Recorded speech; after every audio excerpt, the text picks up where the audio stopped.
Good morning, people. I'm glad to hear it's sunny in Methil. Stephen Nicol. Anyway, let's get Facebook on board and then we can get underway with this one.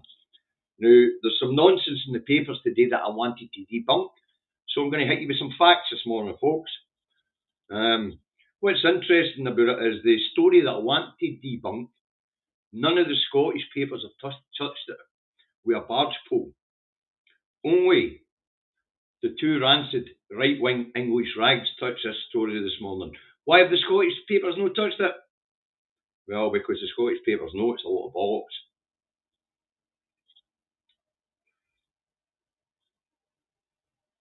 But we'll get to that in a minute once we get Facebook on board.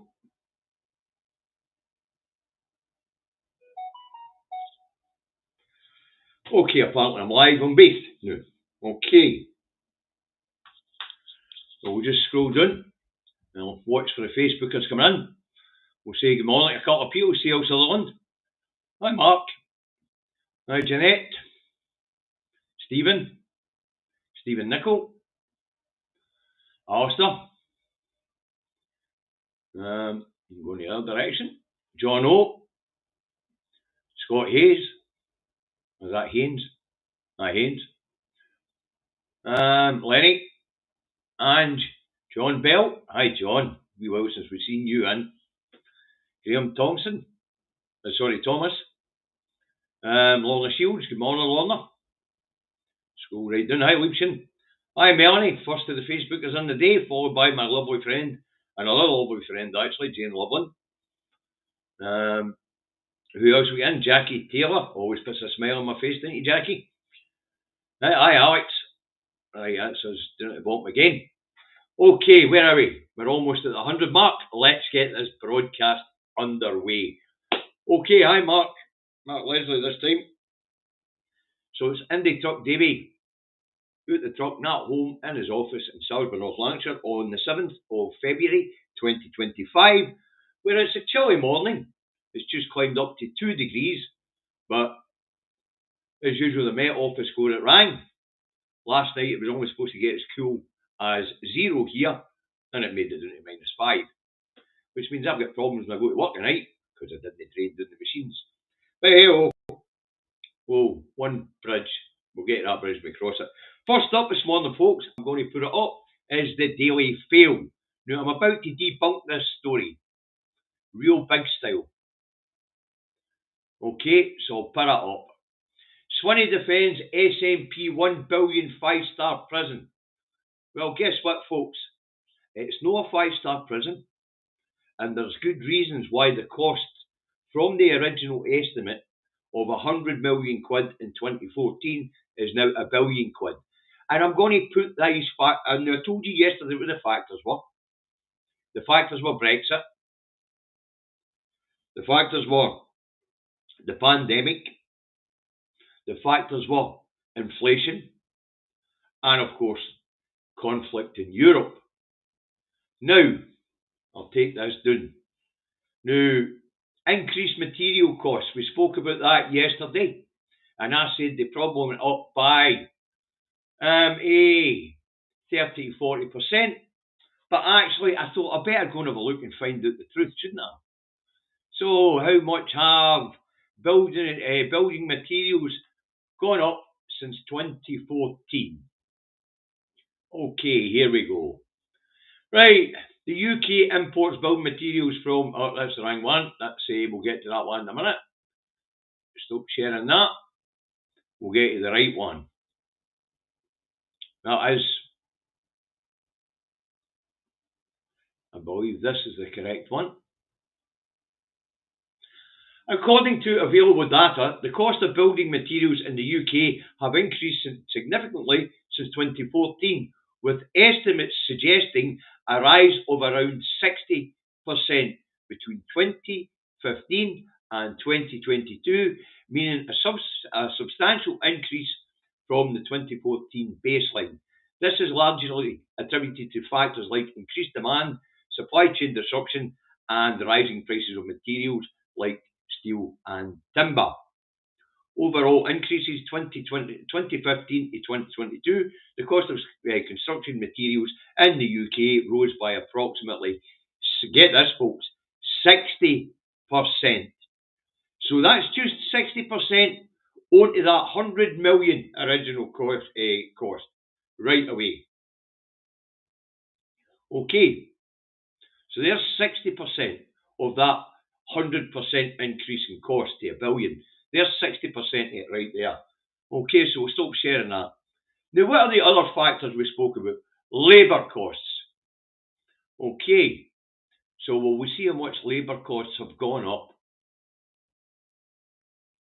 since 2014, shall we?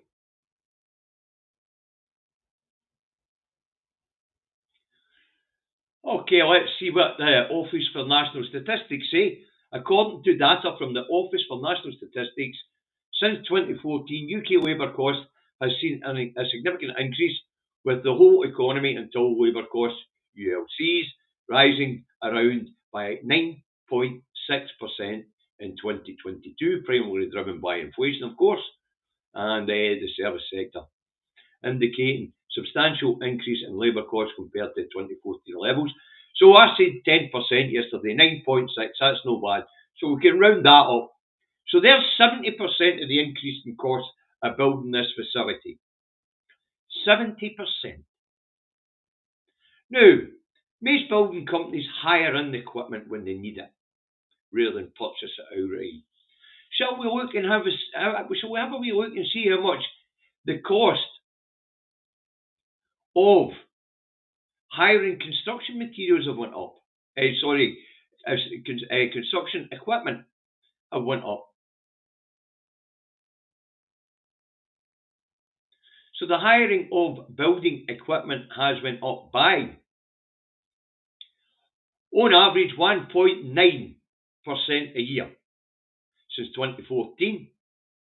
And since that was a decade ago, we can say that the cost of hiring construction equipment has went up by 19%. So there we get 69.6% just in costs and labour, and another 19% in the costs of hiring the equipment to complete the job. Now, what were the other factors involved? Well, the Ukraine war. War in Europe is another one. So, shall we have a look and see which materials were specifically affected by the Ukraine war, shall we? Because these are really important when it comes to building. So, which UK materials were sourced in Ukraine prior to this conflict? The UK imported building materials from Ukraine, including steel, iron, and veneers wood.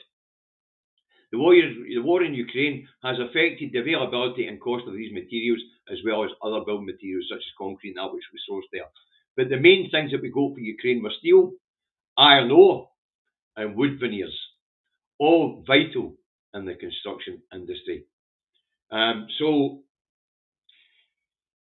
these are major factors, but we could account for 80% of the rising costs with just materials, labour, and equipment hire. So when you see this push, and when you hear Russell Findlay coming away with shit like this, because the two English rags this morning that are printed here in Scotland are the only two rags to touch this story. Reason? The rest of us can work out with a quick couple of minutes with your search engine why the costs of building this facility have went from 100 million and multiplied by 10 times to a billion. Because we've just accounted for 80% of the increase in costs there with a quick search, a very quick search. What we got here? Thanks, Dale. Thank you very much. So, as I say, if I can do it in a couple of minutes, what the fuck is going on with the so-called politicians in our parliament, like Russell Finlay, try to take the First Minister to task over things he has no influence over, like building material costs. You can lay that right at the door of Brexit and the Ukraine conflict. Increased labour costs. You lay that at the door of Conservatives as well. Why? Well, rampant running inflation was no helped by Trust the Lettuce. And the way Reeves is behaving, actually, things are about to get worse again. So expect the cost of this facility to go up again as it gets underway. But as I say, it wasn't hard, folks, to find out what the factors were involved in the increased costs of creating this facility. Wasn't hard at all. Took me a few minutes research this morning. And I could account with just a few minutes research for almost 90% of the increase in the cost of building this facility, just in a couple of minutes research. Now, if I can do it, I'm sure Russell Finlay could do it. But of course, if he was to do that, he would need to admit that the fucking economic illiterates in Westminster are the reason why the cost of building this facility, when it was first muted in 2014, have went from 100 million to $1 billion.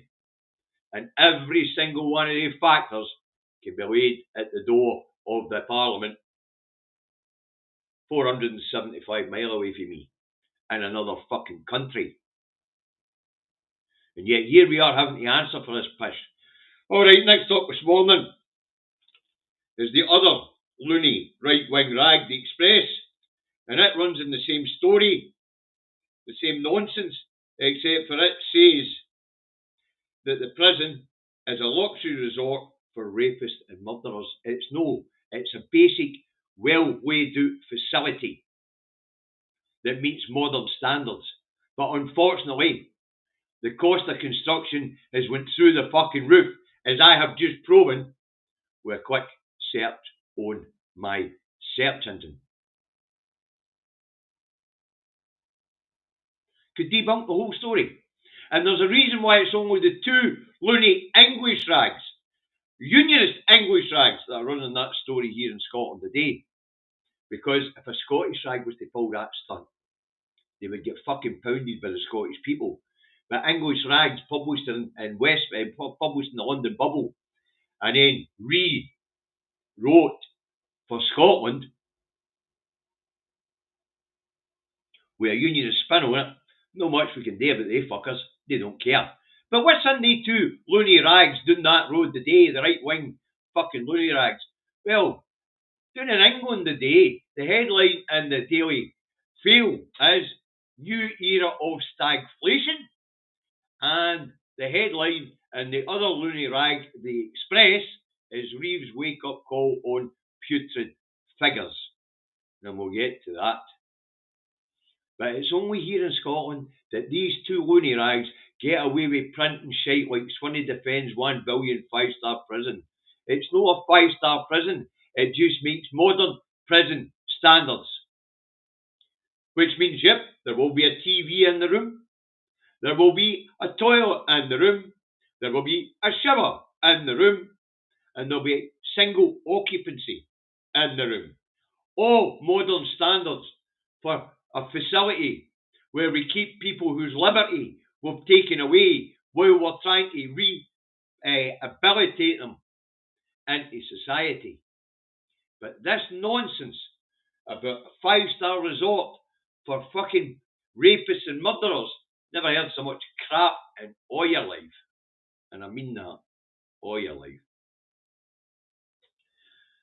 Right.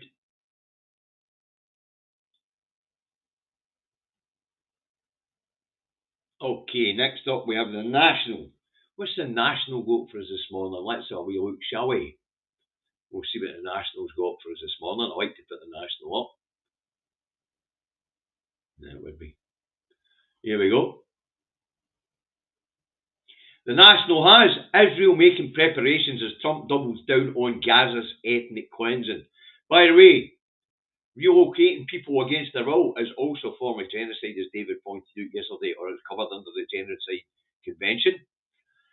And the main headline, poll points to a hammering for Starmer in Scotland. Labour would lose nearly half their votes and 25 seats.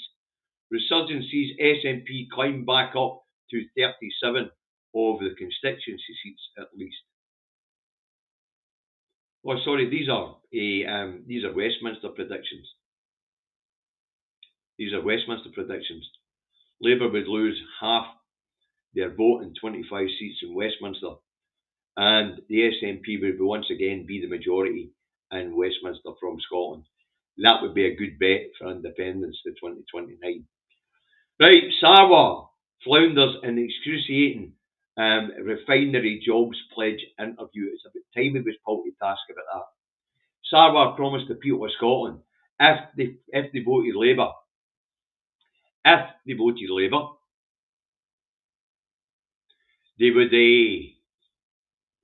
they would stop the closure of Grangemouth refinery.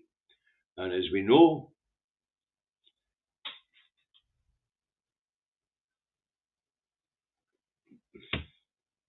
he lied. And he knew fine well he was fucking lying. Sarwar also gets slapped multiple times during that election for lying to the people by Starmer, which is ironic because he continued lying anyway.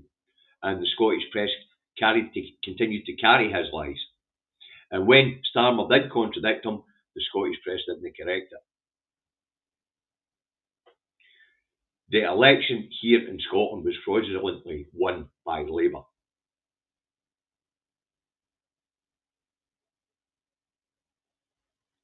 Right, so that's a national. Next up we have the Eye.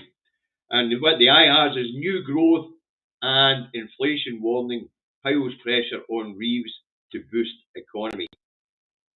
Problem with that is Reeves doesn't like the idea of how economy, because Reeves, like all the chancellors before her, is a neoliberal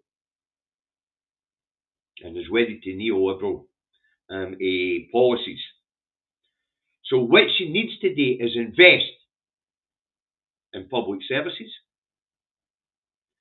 to grow the economy, invest in public infrastructure programs to grow the economy. But what's Reeves going to do? She's going to stick to the same broken, unworkable, neoliberal policies that have been carried out since Thatcher's days, and that is cut, cut, cut, and cut again.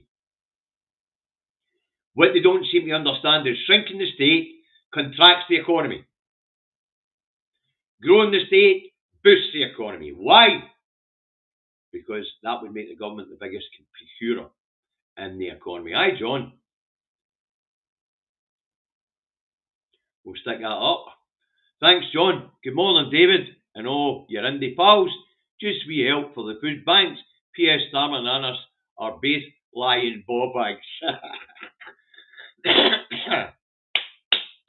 I'll agree with that, John. Anyway, how's Edith? Hope she's well, mate. Right, the Times has bank alert as growth gives Reeves a new setback, and that's to do with the Bank of England cutting growth forecasts to 1.5% for this year to 0.75% for this year. Now, apparently just avoided a recession, but we've been in a technical recession now since the beginning of the pandemic, and we've never climbed out it. Right, the Times has, well, that was the Times, sorry. The Scotsman has a non-story. I'll see if I've got the Scotsman.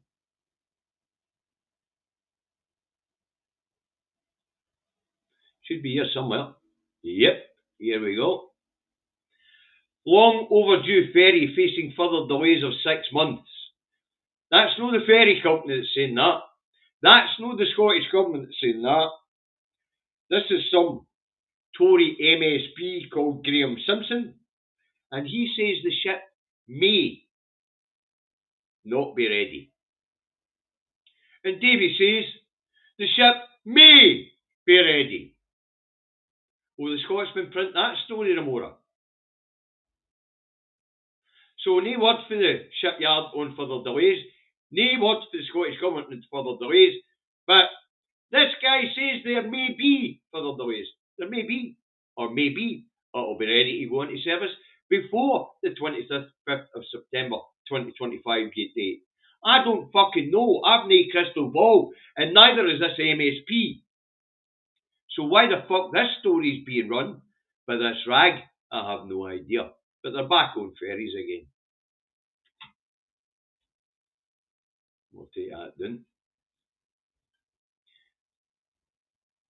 Next up, we have the Herald. I'll put that up and all. The Herald's got a nonsense story as well this morning. Sturgeon passes vetting to stand as candidate for SNP. No, she's not said whether she'll stand or no, but she's passed the vetting. She was asked yesterday in Holyrood if she would be standing again, and she just told the reporters, "You'll have to wait and see," and then fucked off and left them stunning. I hope she does run again. But apparently she's passed the vet and there's nothing stopping her from running again. Of course there's nothing stopping her from running again. Absolutely nothing stopping her from running again.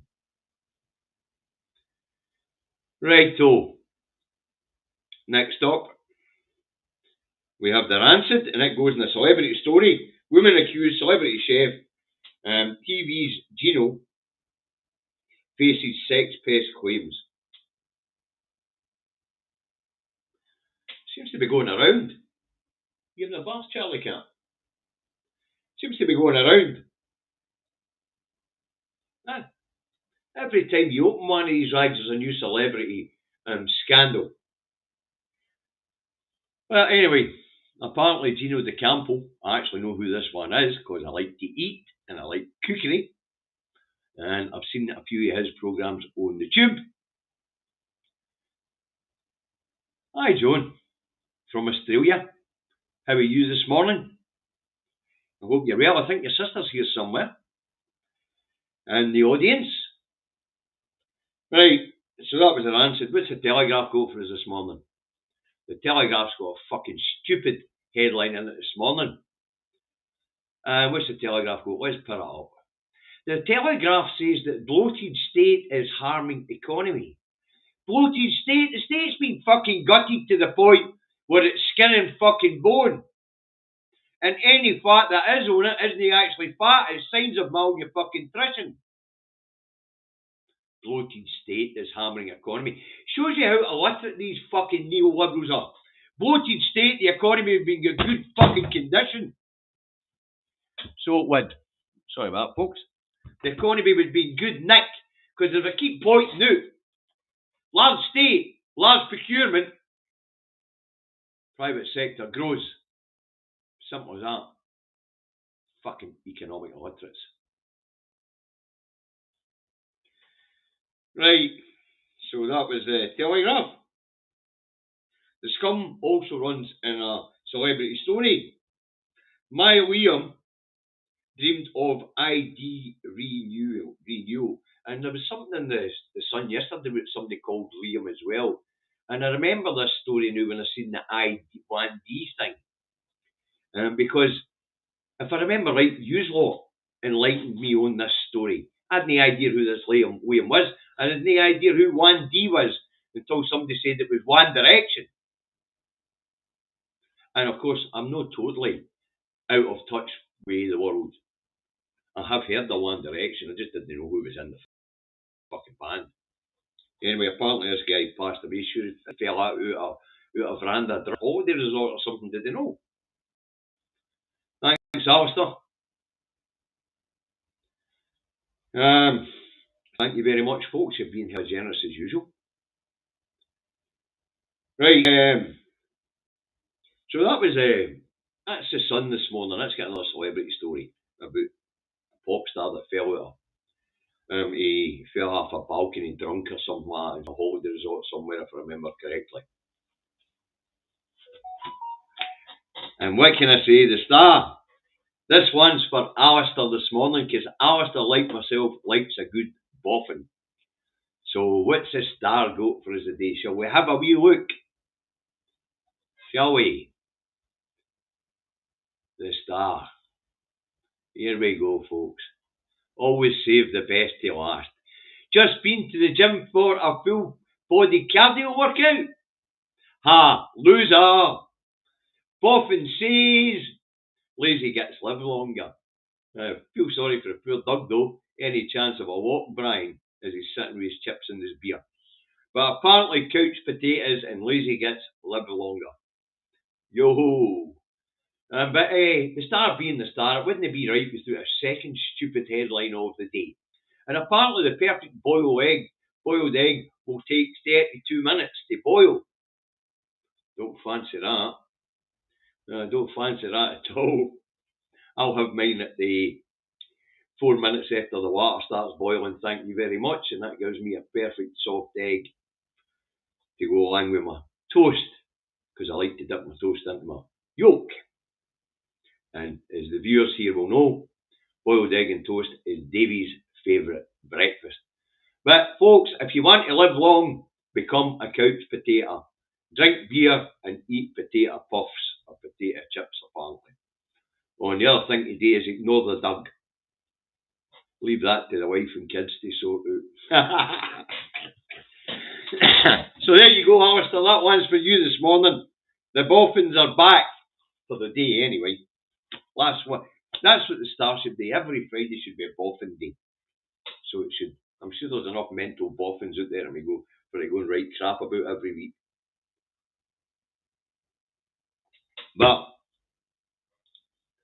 that's what we've got for you today, folks. But the one that annoyed me the most, of course, was the two English rags in Scotland trying to claim that we're building a 5-star prison. Now, there is a reason why these costs have went up, and I've made it clear to you all now, and I've even put the evidence up for you.